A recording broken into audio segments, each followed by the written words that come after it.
If you're a salon owner with a team and you're looking to attract, train and retain amazing high quality staff members to your salon business, then this Recruitment 100 strategy in this video is going to really help you. Just like this client who got 24 applicants in 24 hours. Over the next few minutes, I'm going to share with you how my Recruitment 100 strategy can get you floods of high quality applicants the next time you're recruiting for your salon or salons, how to interview and onboard them with a clear staff journey. So if you're a salon owner with a team and you're looking to attract, train and retain amazing team members to your salon, then I want you to comment recruitment below and we're going to help you to inject the Recruitment 100 strategy into your salon today. For those of you who don't know me, I'm Jessica Crane. I'm the wealth and business coach for salon owners, and I've taught hundreds of salon owners around the world how to grow and scale their business. And one of those things is how to recruit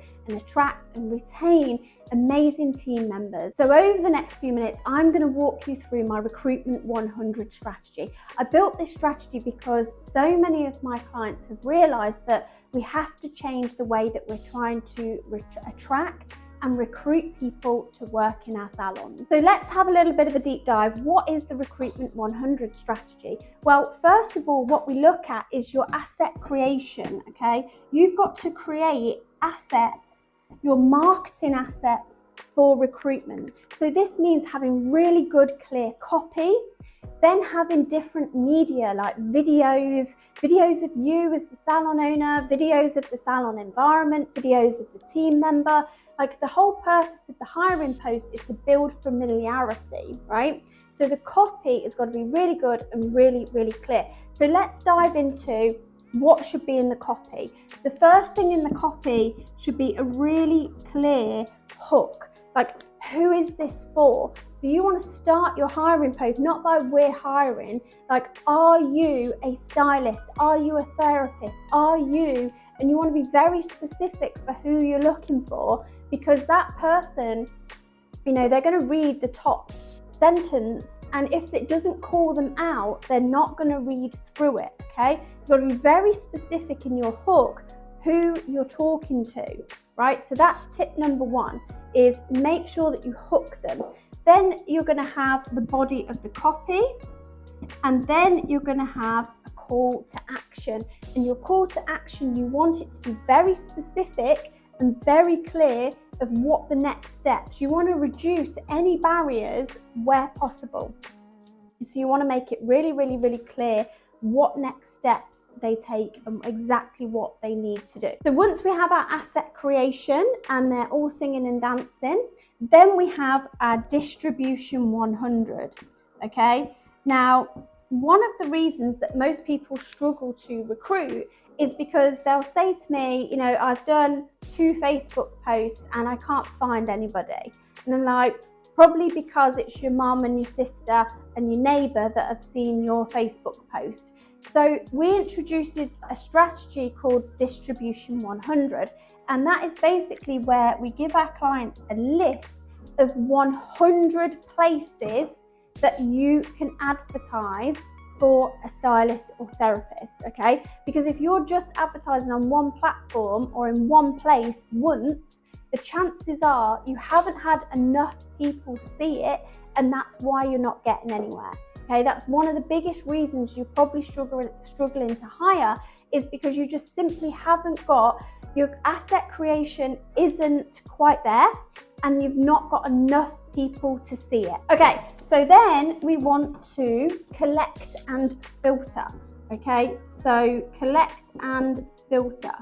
So if you've done step 1 and step 2 correctly, you've got loads of applicants, okay? My favorite preferred method is to get them to fill out a Google form, because you can ask them some specific questions, you can see how their ability is to type, you can get to know their personality, you can be specific with your questions, and I just find you get more information from it than a CV.